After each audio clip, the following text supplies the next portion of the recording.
Hi, Jim Ziegler, the Alpha Dog, and I got a spectacular show for you today. Now, you've heard me say that before, spectacular show. Well, I got a more spectacular show because it's a good friend of mine, Steve Roessler. You heard me, Roessler, but this guy's not a cattle thief. I think I pointed that out in the past. It's a different spelling of Roessler, but just very similar pronunciation. But anyway, he's from DriveCentric. New platform, state-of-the-art CRM I'm talking about. It'll stand on its wheels and spin the back tires. I mean, we're talking DriveCentric, absolutely incredible CRM, not some old platform they keep patching up and trying to keep it working. No, this is brand new technology. We're going to talk today about texting. Everybody text. I mean, 5-year-olds, before they can potty train, they can text. Quit. Everybody text. So I'm going to bring my good friend on. Here he comes. Steve Roessler. What are you doing? Texting? Hey, yeah, I'm texting, Jim. I mean, come on. I'm staying busy, buddy. Oh, yeah. Well, anyway. Waiting for my intro. So how perfect is that? See, everybody's texting. That must have been staged. You never had that intro, did you? Yeah. Yeah, what the heck? Okay. Well, anyway, tell me how is Drive CRM doing? Tell me about DriveCentric. Yeah, no, we've been doing great. I mean, we're going out there and really helping our dealerships, just partnering up with a lot of great consultants out there, the OEMs, and just create a new message out there, helping dealerships get a higher level of engagement. And as we all know, and we're going to be talking about today, texting is the #1 form of communication. It's not going away.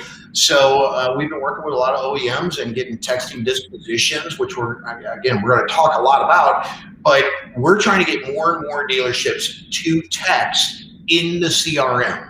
And that is just something a lot of dealerships don't do. So excited about you've got texting built in. I know a number of CRMs have texting programs. What differentiates what you're doing?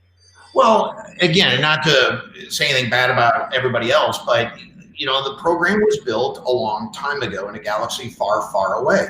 It was built maybe 20 years ago when texting still wasn't thought of as the #1 form of communication like what it is today. What we did at Drive is we just built a brand new platform that is just, it's coded with up-to-date, technology to where we could build on top of it. So yeah, we built it with texting, where it's just like click on a tab and texting that easily. And then, things like personalized videos, doing live streaming videos, just all these things we're able to do because it's up-to-date code. But yeah, do the other CRMs have texting? They do, but a lot of times it's in a different window. The conversation doesn't flow. You're bebopping back and forth. So you're able to see all your communication in one area for the first time ever. Okay, because I'm talking right now about texting and video. I mean, two forms of conversation that hit customers in different modalities, different learning experiences, different conversation, different communication experiences. So why is texting important? Well, if it's the #1 form of communications, we got to listen to what the public is doing out there. At the end of the day, 99% of Americans text, and we have to know who is our biggest buyer, Jim. It's the millennials and Gen Zs, right? And I guarantee millennials and Gen Zs do not pick up the phone. So, I mean, my daughter will be upstairs and she'll have her earbuds in, right, or AirPods, and she won't hear me. Hey, Joe, the pizza's done, whatever. She won't hear me. I have to text her and tell her the pizza's done. I gotta tell you, my wife and I, this goes back about 2 years ago, and when I had this revelation, we were laying in bed next to each other, and we texted each other messages. We were watching TV, but we're 2 feet away. I know. Texting each other. Quit it. Well, it's so bad, Jim. You go to a restaurant and you just see everybody on their phones. They're not even talking anymore. They're texting while you're at dinner. I mean, that's one of my biggest pet peeves, going out to dinner and you just look across and you're having a nice dinner. Nobody's talking anymore. They're all on their phones. They're texting, they're on Facebook, whatever it may be. But if we know that that's what the audience is looking for, and then it's just an easier form of communication, because at the end of the day, everybody is busy.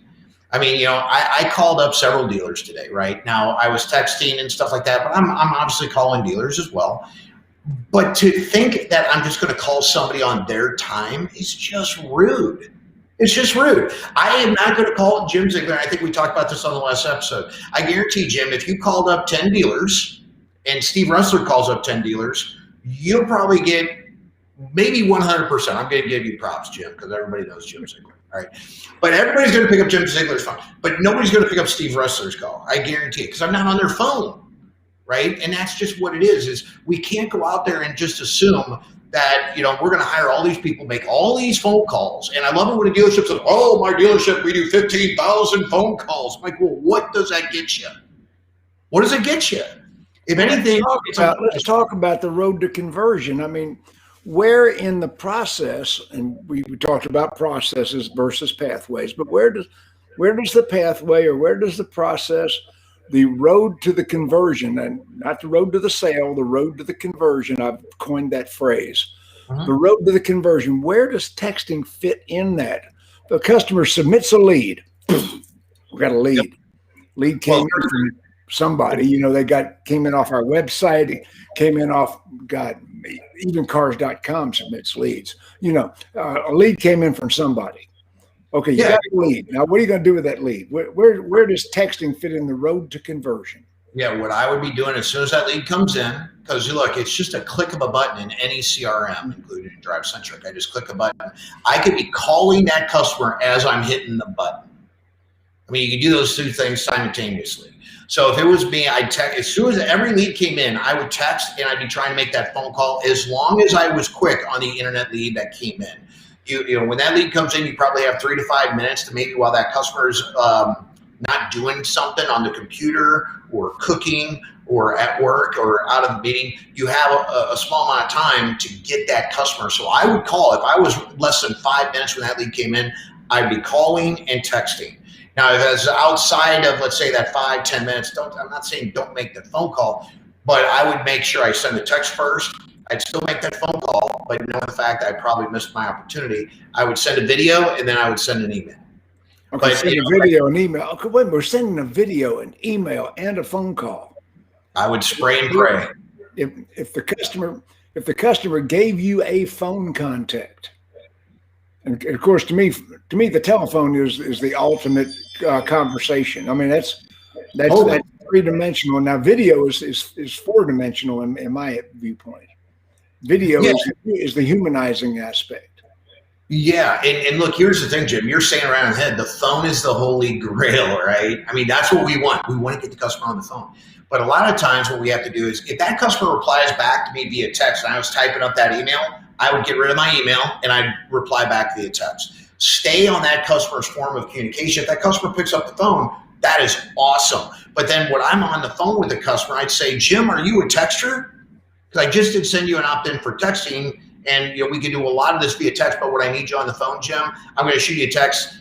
Hey, I got a question for you about your trade. I got a question about the numbers. I want to go through the numbers with you. Whatever. I got a question about before you come in the store, whatever it may be, to make the customer experience much better before they come in the store and purchase the car. So stay on the channel of communication, but most customers will be texting the store. But if they email, stay on email. So excuse my sniffles, by the way, subarctic temperatures here in Atlanta, subarctic temperatures. I'm sniffling all over the place. But anyway, let me ask you, all these different ways to communicate with a consumer, you've got them all built into DriveCentric? Yeah. Oh, yeah. You got all the forms of communication. You're saying all the forms of communication in Drive? Yeah. Yeah. Yeah. So just from one click, I mean, we're actually mapping it out for every user to understand the preferred form of communication for the salesperson. There's nothing worse in the world if I'm a salesperson, if I don't understand what's your preferred form of communication. I should be able to look at the record today and say, this customer prefers texting. This customer prefers email. This customer prefers phone calls. I want to give the salesperson the ability to not guess, just understand the forms of communication. No difference. Like, Jim, if I know that you're obviously, you like dogs, right? And I have a dog. We're going to collaborate on dogs. You use the CRMs to bond with people on the same, similarities that you do, and you're probably going to be in luck and selling that customer a car. It's no difference like your communication. Well, there's certain things that bond a person to you. Their occupation, their recreation, their dreams and schemes and motivation. There's certain things that people will talk about. Number one, bonding thing being their family. Number two being what they do for a living. Number three being what their hobbies are. You're a chess player. I'm a chess player. You're a fisherman. I'm a fisherman. You're a Shriner. I drink. Just something like that. That was a joke. You're a Shriner. I drink. No, anyway. Oh man. I would always tell you with texting, like here's the thing, and I forgot this on my last segment that I was talking about with texting, but I want you to think about like when I just mentioned that about the dog, we have so much technology, we can understand the customer a little bit better, whether it's their family, their hobbies, their work, whatever. But think about how we can incorporate that into texting. And so, in DriveCentric, we have GIFs. So let's just say you were a customer looking for a car and you opted in with me with texting and you happen to be a Buccaneers fan. Let's just say you're a Buccaneers fan. I'd be sending you a GIF of Tom Brady with the Super Bowl. Now, do you think I'm going to get a reply back if I send that to you and I say, congratulations on the Super Bowl? I didn't even make it about the car. I just know that obviously they won the Super Bowl. Take what just happened and leverage that in that market if you know that customer happens to be a Tampa Bay fan. If they were you've got those templates, those GIFs built into the text program in DriveCentric. Yeah, absolutely. It's just a way. It's a way you can put additional in there. I'm sorry? The dealer can customize that field? Absolutely. Okay. Well, when I say customize, it's just we link up to Jiffy.com. And so Jiffy.com, just like on your cell phone or that's what I was asking. I mean, the dealer can select what they want in. Okay. Yeah, they search for it. It's the same experience if you're on Jiffy.com. So given the situation, like, a perfect example, like I'll show you what I just did like today because we were talking about this and I think this makes a lot of sense. So I'm trying to reach out to a dealer and I haven't talked to the guy. And this was the GIF that I sent. Okay. And everybody who knows me know that, I love that one. And this is what I call my ghosting GIF. All right. So the dealer replied back, hey, brother, been busy. I got engagement. At the end of the day, that's all I'm doing. I'm using a tool, given the situation I'm at with that particular person or customer. And if he's not engaging me, I send that. I didn't have to say anything. I sent the GIF. That works. Okay, so texting today has a lot of legality. I mean, you can get in a lot of trouble texting. I mean, the fines are outrageous, $750,000. I've heard one of the companies in our industry got over $1 million fine. I mean, it gets hefty. I don't know what individual dealerships are doing for penalties, but it's got to be pretty high even on the dealership level. What are we doing to protect ourselves? Yeah, in your process, I mean, every CRM does have an opt-in for texting, so that is one of the things you always want to make sure. And this is why we're just so big about this when we're going out there educating dealers, because many dealerships right now just do not text in their CRM. And your statement right there, Jim, they're at risk. If my name is on the title or a name on the sign, I'm a little worried if they're not texting in the CRM. And that means you have a problem with your CRM because people aren't using it. And I was just talking to a store in Minnesota. We were going over, their communication strategies. And he even said, yeah, we're not texting our CRM. It has it, but they're not using it. And worse yet, the salespeople are using their personal phones. And that is a legal liability for the dealership, a huge legal liability. Yeah, unless it's changed, I think it's like $1,500 per text incident outside of getting opt-in permission. $1,500 per incident. And Text thread. Yeah, that's why it adds up as much as it does. And the new administration just announced incredible investigations on dealerships. I mean, it's coming. The Federal Trade Commission is on the streets right now. The DMVs are on the streets. They're inspecting every process, everything a dealership does. Yeah, I mean, well, and they should. I mean, it's just a matter of, well, and the thing too is just forget about the legalities. While that's a huge important part, is the major form of communication. This is, yes, it's a major problem with everything that's going on legally, but the number one form of communication is not in your CRM. And that just bothers me. It should bother everybody that's watching this, because if I have a thread of communication, some of these deliveries, Jim, are 40 communications via text. Can you imagine a dealership being blind to that? 44 communications, and it could be on somebody else's cell phone. But most importantly, the number one form of communication, I cannot see it. I'm blinded by it. And that just, I can't imagine being blinded to that kind of communication of an opportunity that could be missed because my salesperson's not using CRM. How do my managers coach them? That's the point. And the managers can't coach them. We don't know what's being said. And, I mean, my gosh, there are companies out there today that are selling programs with mass texting. And mass texting is illegal. And the dealers are telling me, well, damn, Jim, they produce great results. Okay, they produce great results. It's still illegal. And, well, Jim, we've done it for a while. You can get away with it forever. How many times would you have to get caught before it ruins your life? Right. Yeah. How many times would you have to get, me personally, I don't want to be the bride of Big Bubba, and just, stay out of jail. Yeah, one of the big questions we get, at least, when we're going out there talking CRM, and every now and then, it's like a test question. It's like a dating question. They say, do you have mass texting in your CRM? I'm like, no. And I literally just say it like that. They go, okay, you passed the test. Every now and then I get that. Yeah, but it is kind of, because you just know that they've been burned. I feel like, well, there are some companies a couple companies that are selling mass texting as their total format. And you can't warn people enough, and they get decent results. I mean, sure.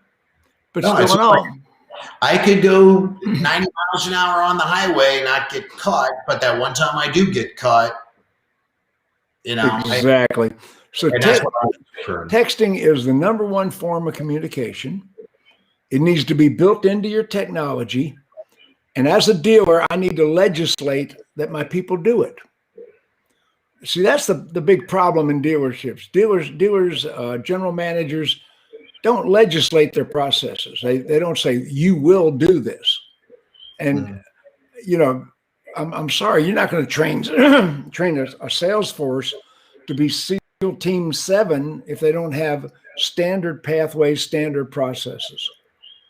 Could you imagine SEAL Team 7, everybody doing their own thing? Yeah. No, it was so funny. I was interviewing a salesperson just yesterday because we're doing a talk show tomorrow on, how they leverage CRM. And it was kind of interesting because he wasn't making a lot of phone calls. He was being asked, what are you doing all your day? He goes, look at my text messages. And it was in the CRM. He's like, oh, wow. Because that's what you're going to wind up seeing. We studied it. And again, I got to probably restudy it because I would like to be able to analyze this data. But this was about a year and a half ago. We pulled several dealerships out, looked at internet leads, and the communication was about 9-to-1, 9 texts to 1 phone call for a delivered deal. So, and then I'm going out there and I'm presenting a lot on texting, and I was just kind of looking at some up-to-date consumer thought process on studies. And this was one I just pulled up because I wanted to make sure you heard this one because I think this is so relevant to everybody. 64% of consumers think customers that text value their time. Think about that. Consumers. I just went out there and took a look at some studies on consumer buying behavior. 64% of consumers that think that you value their time because we can't get that back. Time is the new currency. And, I always love to preach that, but if we just kind of take that information right there and think about that subliminal message you're giving to a customer, that's powerful. It would be, because you're saying, I value your time. I value you as a person. I get that. And today we want to shorten, the process. And, you say that the phone call is the holy grail. Mm-hmm.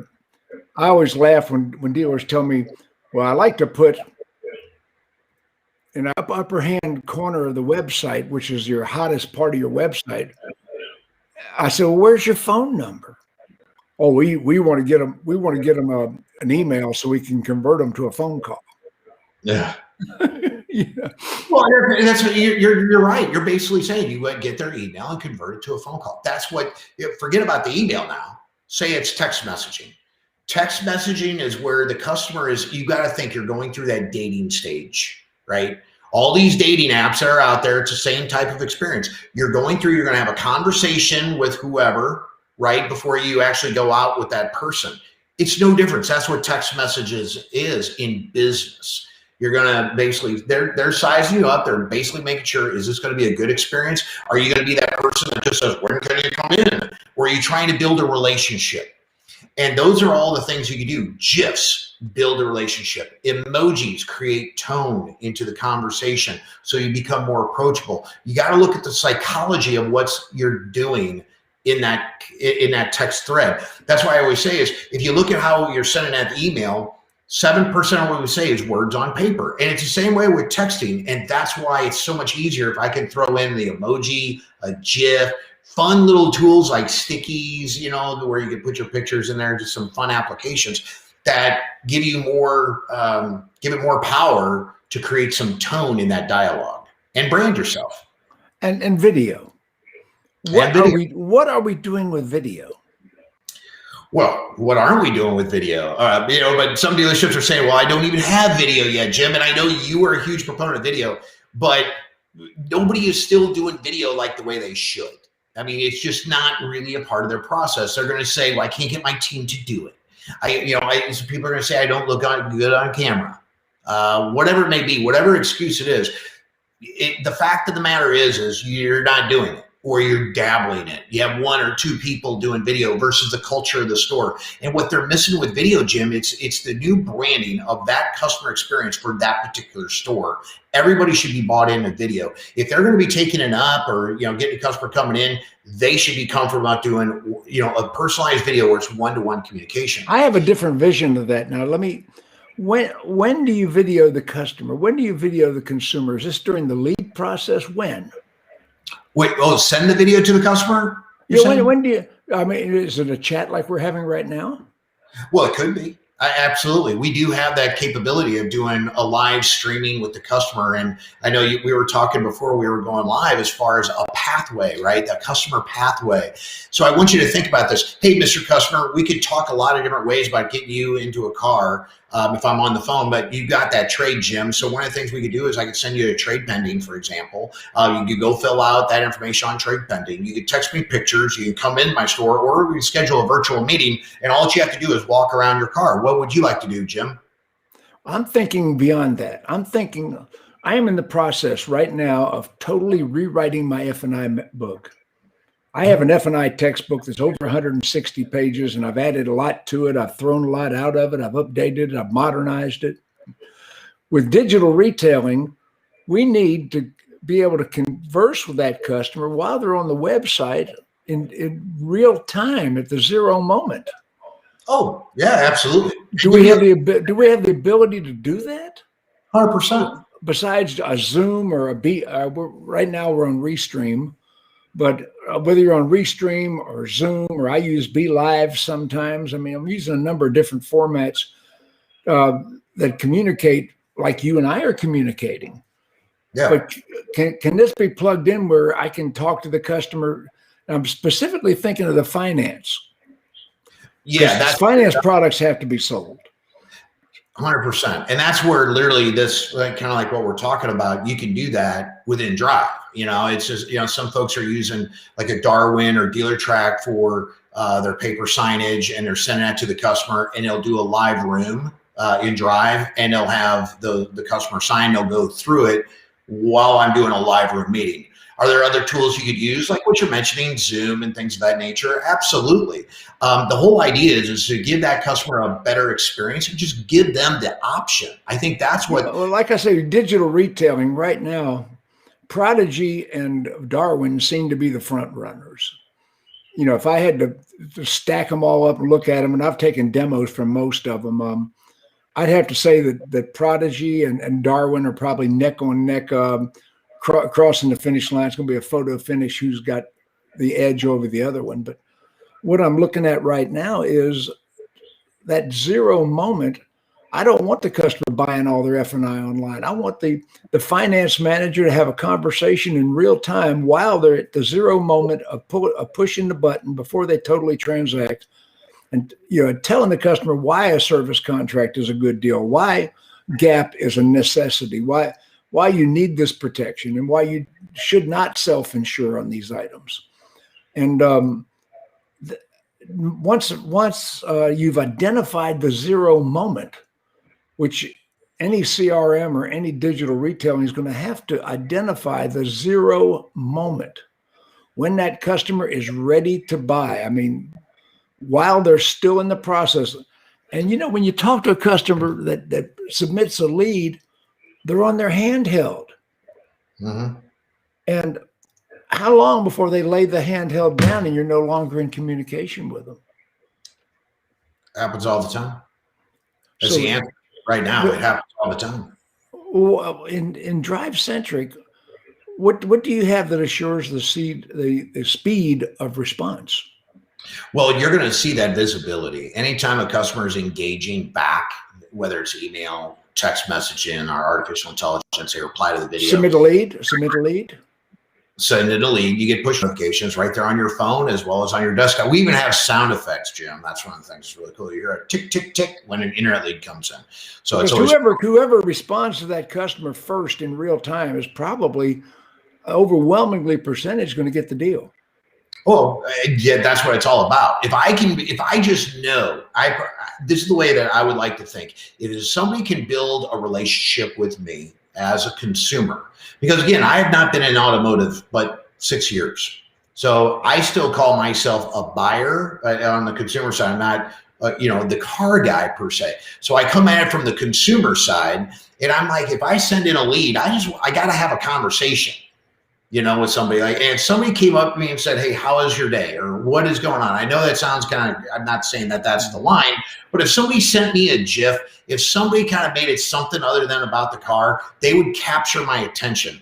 I love it when I get cold callers calling me up and says, "Hey, do you have 8 seconds?" Something like that. Something that just is different.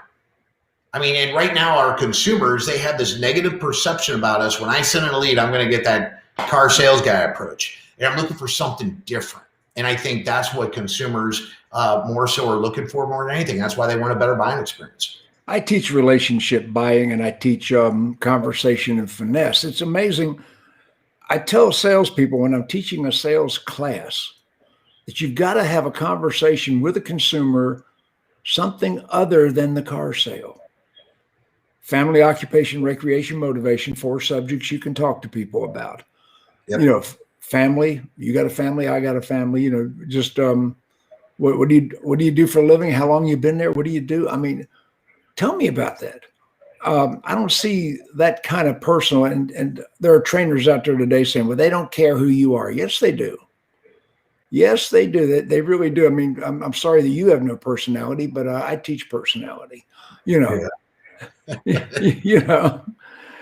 I've had salespeople say to me, well, I can't do that, Mr. Ziegler. I said, well, why did we hire you? We hired you because we suspected you had a personality and you don't use any of it. People like to talk about themselves. Let's be real. Oh, yeah. People love to talk about themselves. The more you get, if I always say, if you go like Sandler training, even Dale Carnegie back, I mean, you probably remember those. Hey, now back off. I taught Dale Carnegie. You did. Okay, there you go. So you can appreciate this. But I mean, but yeah, some people don't even know Dale Carnegie because it's so, we're kind of older, Jim. So, it's like Dale Carnegie was around back in the day. So, Well, but I taught Dale Carnegie like yesterday, like 1973. well, it's still a lot. Yeah. Right? But you just if you just go out there and say, if we do, like somewhere between 80 and 90% listening and 10% talking, you're going to get the deal. Right. Yeah. I mean, we even talk about that today. And I think we're going out there, whether you're texting, you're sending personalized video, make it about the customer. Make it about the customer. And I always like to say, when you're texting, or, if I'm sending a personalized video, I'm going to make sure, in the video, I'm asking the customer, hey, is this the right information you need? Is this the car? Does it have enough trunk space? Whatever it may be, create some interaction, but ask them, because it's about them. And as long as we make it about them, or we incorporate something about their work life, if we know that they're a doctor or a lawyer or they're a Tampa Bay fan, how do you incorporate that in your communication? And it just shows that you're listening. It's acknowledgement. Absolutely. It's important that we do that. So texting is absolutely important. And most of the CRMs have some form of texting in the program. But to be fair, DriveCentric doesn't have a corner on it.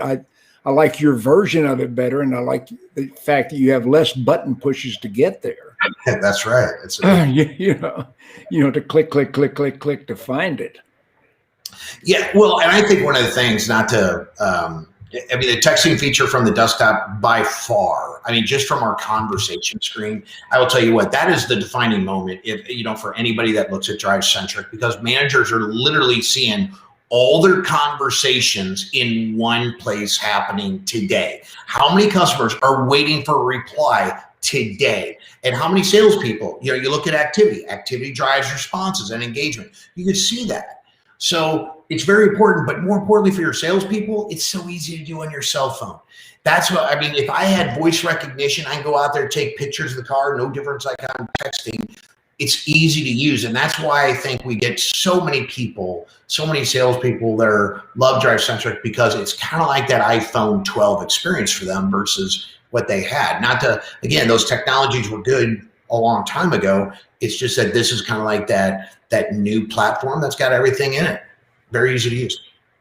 Absolutely. What else should we tell people before we move on with the subject? But just, like I said, if it was me, if you're an internet person, I would just make sure when you are talking to that customer, again, I want to make sure I'm always a proponent of getting everybody on the phone. So I don't want anybody thinking not to pick up the phone after this. What we're saying is, if we can start building a relationship with texting, or let's say you get that customer on the phone, or that customer's in the showroom, I would make sure every customer, if you're on the phone with the customer, because it is the holy grail, it's money when you get that customer on the phone, because you don't know if you're going to get that customer on the phone. Just say, are you a texter? Incorporate. I just think that's so powerful that we can tell them, because I'm going to send you this opt-in for texting. Just reply back yes, and we can make this process so much easier for you, Jim. So yeah, you're opting in, and you got to opt in basically every time you talk to them. Well, the first opt-in is, usually it's kind of like where it says all go. So once they reply back yes, it's game on for texting. Fantastic. Well, I am so pleased I know you, and we've got a long relationship. DriveCentric is one of my sponsors on alphadogondemand.com, my free training for salespeople, sales managers, BDC managers. This video will be on that platform here in a little while. AlphaDog, ALPHADAWG, like my beloved Georgia Bulldogs. Anyway, yeah, not DOG, DAWG, AlphaDog. Is that where AlphaDog came from? Because you're a Georgia Bulldog? Is that I was kind of curious how you came up with the AlphaDog. Well, first of all, the AlphaDog on a sled team. There are 9 dogs on a Yukon sled team. 1 out front, 8 behind.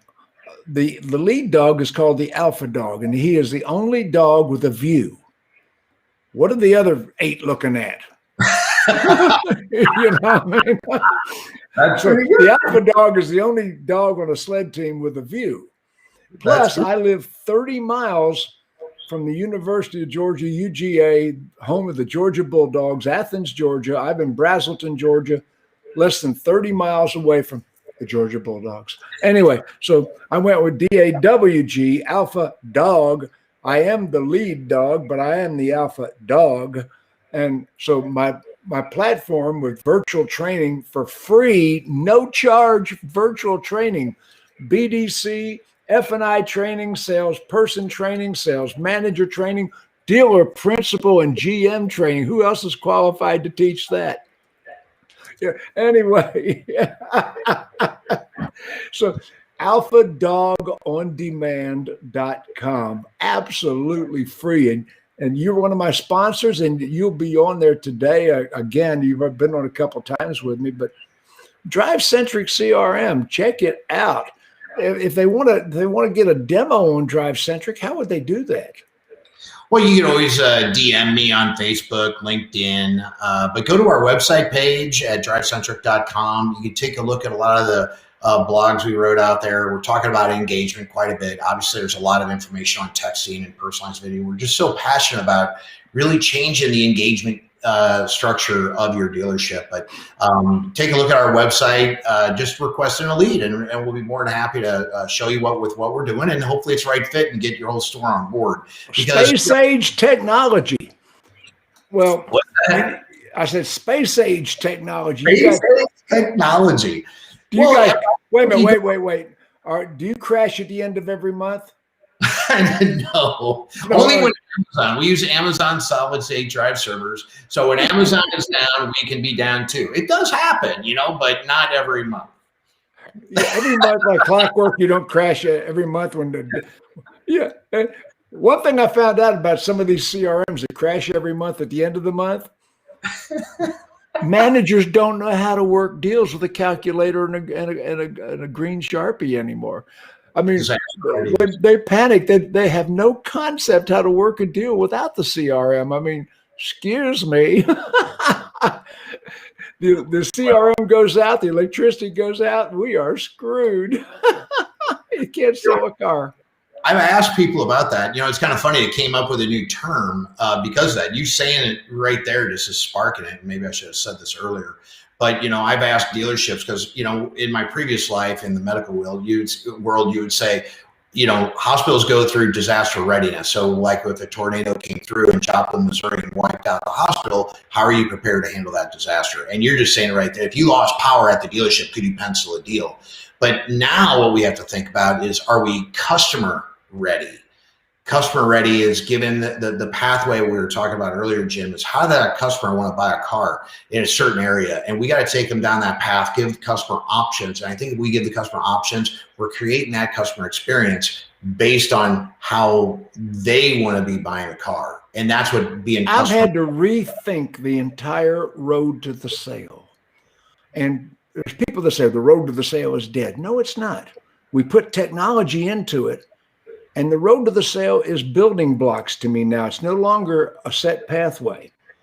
And you gave me the word pathway, but meet and greet the customer, that's got to happen online, or that's got to happen in person. They walked in the store, they submitted a lead, they called, that somehow you met and greeted the customer. So that's still the first step in the road to the sale, no matter what technology you use. Now, establish a relationship has always been the second step in the traditional road to the sale. And we're still in all, we're talking about establishing a relationship. There's got to be a common ground. I used to if they're kids into scouts, I'm an Eagle Scout. And Eagle Scouts are kind of rare in scouting, No, the Scoutmaster didn't. Okay. But anyway, I was an Eagle Scout. I was an altar boy too. The priest didn't either. I was an altar boy. Okay. Yeah, I actually was an altar boy, and no, didn't happen. But anyway, I was a Boy Scout. I was an Eagle Scout. So if I find out there are kids in scouting, one of the first things I'll do is I'll bring up an Eagle Scout. I've got an evidence manual in my desk that has my Eagle Scout certificate in it. I always believed in third-party verification. So that's still part of the road to the sale. Now the road to the sale deviates. Are you going to select the vehicle, present the numbers? We didn't present the numbers until all the other things were done. But now today we can present the numbers at any stage of the sale. We're not afraid of the numbers anymore. It used to be if they didn't drive my car, they didn't get figures. And that was 20 years ago. And that was the process at the time. Because today the figures are served up at any stage of the sale. So these are building blocks. The road to the sale is now building blocks, and they're interchangeable at what part. So we're going to sell the car the way the customer wants to buy the car. If you want to do that. And I learned that a lot from a good friend of mine, Frank Cranitti, who sells 150 cars on a big month. So but the road to the sale did not die, and CRM is an enabler. And what I've seen with DriveCentric is you've addressed enabling. Talk to me. Well, I think we're making it so easy to look at the conversation. When you go out there and we're trying to get rid of a lot of the templates, and I think when we're getting rid of a lot of the enabling of what I would consider enabling is I want salespeople to think for themselves and just talk to the customer. If we know the average customer is in the market 80% of the time within 14 days, Jim, do we really need a template within those 14 days to go out? I don't believe we have to. I think that's what we call doing the task to task mode. I think what we're enabling the store to do is if the customer is a texter, reply via text. If the customer is a phone person, pick up the phone. Let the customer dictate the pathway of how you're going to communicate and give that customer a better experience. Okay, so now we're talking about how we communicate, but now the road to the sale is what we communicate. Mm-hmm. Two different subjects: how we do it, what modality of communication, but now what do we say? What do we do? And you touched on something that I teach in all my seminars. I'm writing it in my new F&I book, and it's one sentence. It's not memorization, it's conversation. That's right. That's why I've said that for, believe it or not, I've said that for 30 years, and people are just finally hearing it. It's not memorization, it's conversation. There are schools that teach robotic memorization where you sound like an android. Quit it. Now, I don't want people doing mindless memorization of word tracks. I want people to learn the essence of the word track and rephrase it in their own thoughts. The essence of the word track. When I teach a word track, I want the people to be able to do it in their own speech pattern, their own thought pattern, and what you say to the customer, we have to load their lips, but still in all, you load their lips, you load their thought process. Yeah. That makes sense? Themselves. Yeah. I mean, I like the way I kind of look at it is if you don't know the answer to a question that the customer is asking you, and let's say that's happening via text, I would give that customer, instead of waiting, not answering, the thing to do is say, let me get back to you. Respond. Let me get back to you. I don't know. I got to find that out. Can I hit you up in maybe 2 hours? Give the customer the idea that it's okay to say you don't know. But what's worse is leave the customer hanging. And that's what drives me insane when I go in and see CRMs and I see customers just waiting for a reply. I just look at that's money going down the drain of customers not being responded to. And I don't know that situation, if they got to check with the manager and things like that, but just get back to the customer and say, I don't know. Or if you're off work today and your customer is replying back to you, just reply back and say, hey, I'm off today. Are you around tomorrow? What's wrong with that? If texting is the number one form of communication, I will say to people, how many emails do you have unanswered in your cell phone? Oh, I got 50 emails that I don't know what's spam. I don't know what's real. Okay. You got all these emails that you haven't responded to. How many texts are in your cell phone that you have not responded to? And everybody responds to their text, even if they delete it. And there's very little spam text. Very little. I mean, I get a spam text every once in a while from some little guy in India that's concerned about my car's warranty,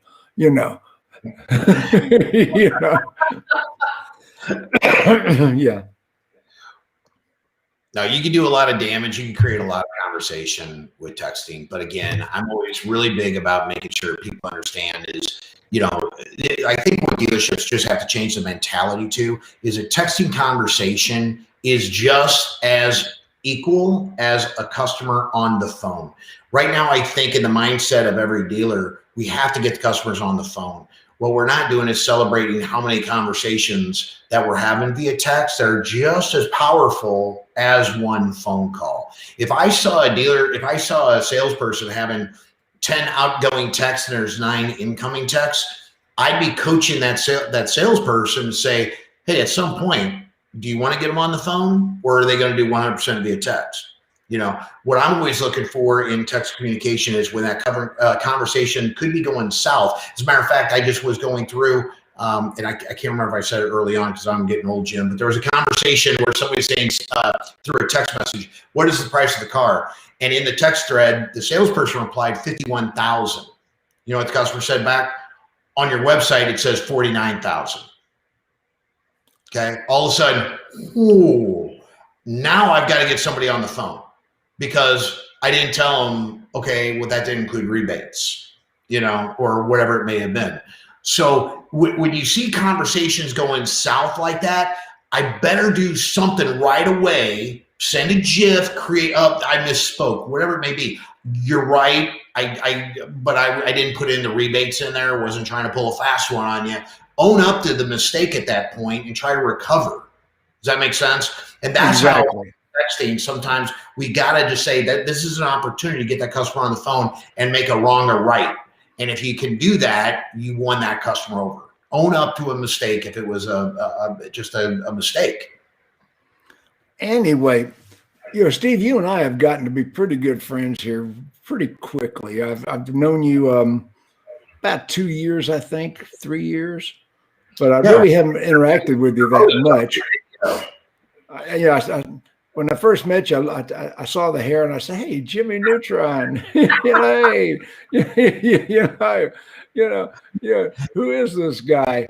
And then you and I really sort of bonded. And what I'm impressed with, you came in the industry as an outsider from the medical field, and you've learned the car business pretty well in a short amount of time. I mean, you really, there are a lot of people that they haven't seen the ball since the kickoff, but you pretty well got a good grasp on what we do for a living and what we need to do. So I'm pleased to know you.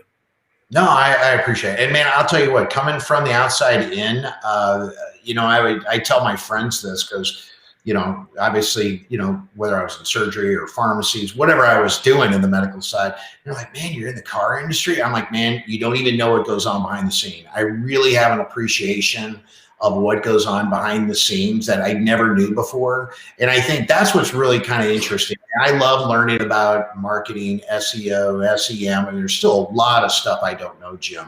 But the thing that I'm very passionate about is I've used CRM in every industry. I think you and I talked on last show. I used like Act, Goldmine. If you remember those back in the day. I had when I had 40 employees, we were on Act and we went to Goldmine. I had both of them as our in-house CRMs when I was, I had 40 employees up until 2007, just before the economic crash. I had 6,000 feet of offices and 40 employees, and I had employees making $300,000 a year. So we had a pretty good shop. I'd half a floor of a Class A building, so it was. Yeah, and we were using those CRMs of the day that were pretty high dollar CRMs. You had to pay through the nose for Goldmine. Yeah. Oh my gosh. I mean, just the computer you needed alone to run it, but it was great. But when my buddy showed me the CRM and it was video, I kind of saw the vision just as a salesperson. How could I lose by sending personalized video from my CRM, let alone texting? Because back in the day, those other CRMs didn't even have texting in it. So now I could obviously email, I could make phone calls, but I could now text and I could send personalized video. I was like, this is a dream. I could sell this in every other industry besides auto, but we're an automotive company. So we're obviously, still growing, but that was probably the only reason why I got an automotive was I'm so passionate about CRMs, and I know what it's done for my career using a CRM, and it just hurts me to know that a lot of people don't like CRM in this industry, and I just can't. They don't get it. They don't get it. When I Well, was selling cars, I was a top performer always. And my CRM at the time was 2 flat file Rolodex boxes.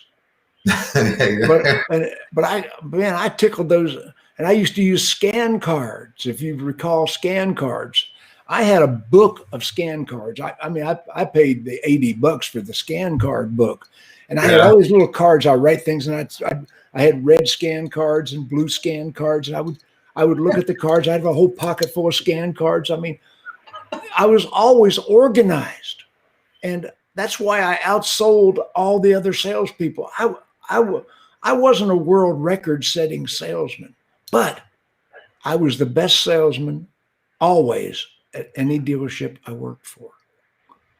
Nobody ever beat me. Well, one guy did. One dealership I went to is Westside Toyota in Jacksonville, Florida, and they had one guy that'd been there forever and ever. I call him the resident old fart. So, so the resident old fart, and he became a very close friend of mine. I'll even say his name, but he's passed away, but I'm still friends with his son, Don Gilder. Don Gilder beat me one time, but that was the only time I was ever aced on a sales force. Well, and the thing about, with sales, and especially doing a CRM, again, and I learned this in other sales training classes, but when you're using CRM, the CRM should be utilized to pick up where you left off to keep you organized, right? You're saying it. And I never had business rules. When I got on automotive, I didn't know what a business rule was. I did everything myself. I scheduled every one of my tasks in every other CRM that I've ever been on outside of automotive. And I still do that to this day. I don't have any business rules. So that's what I'm used to. But when I go in there, if there's somebody that just went skiing, I got a dealer that just went skiing. Go figure. I scheduled my task, and he's texting me. So my scheduled task was what for next week? How was your ski trip? I guarantee that's my program. Now I put in the CRM. This is what I know he's on vacation. He was out this week, and I'm going to say, how's your ski trip? Nothing about business. Oh, I do that. Yeah. I do that. And by the way, when I had the Rolodex files, if you told me that your son was going to graduate from Wolfson High School in 2024, I would go to May and I would put son graduates from Wolfson High School May of 2024. And every time I'd go by the Rolodex, I would pass that I would tickle every card every day. Oh, I got a kid graduate from high school. I put it in May because he's going to graduate in June. We got to send some. And I'd always have, and I call him, did your wife get that promotion we talked about last September? You remember that? No, I don't remember that. I'm not a friggin' genius. I got it on a card. And I just can't imagine going through cards. I mean, that's what people did, before. That was before CRM, but when we got CRM, I started diarying my cards, whatever we talked about, I had it in my notes, and I see the notes in CRMs and dealerships today. They don't have any meaningful notes.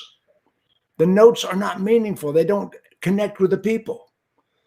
If you told me that your son was trying to be an Eagle Scout, and I talked to you 3 months ago, did your son make Eagle Scout? Oh, you remember that? No, I don't remember. It's in my CRM. You see what I'm saying? Hopefully you don't say that, though. You don't say that. No. Any personalized things I find about the people goes into the diary. Yeah. Any personalized things I find about the people. Like, family, occupation, recreation, motivation, 4 subjects you can talk about. Yep. When I go in a dealer's office, see those shelves behind you? I see a basketball. I see family pictures. I mean, I'm already studying who you are. Yep. When I go in a dealer's office, I look at the shelves behind them. And the first thing I'll say is, what a pretty woman. Is that your wife? Yeah, well, don't let her get her vision corrected. Talk about their family. Just talk about, anything. There's success leaves clues. Well, yeah, no, you know what's so funny? I'll tell you a funny story. I don't know if you ever, I used to have some friends that called on Walmart. Okay. And this is always a funny story. So if you're selling to Walmart, they used to have white rooms. They would put 2 chairs.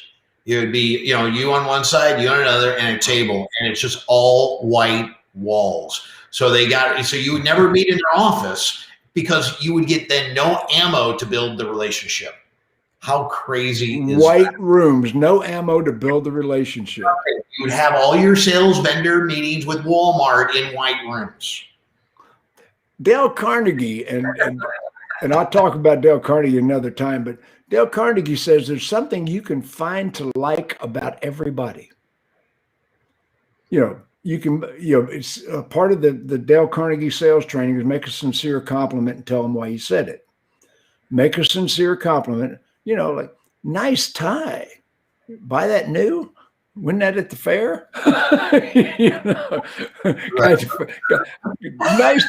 Nice tie. Guy at the fair couldn't guess your weight. I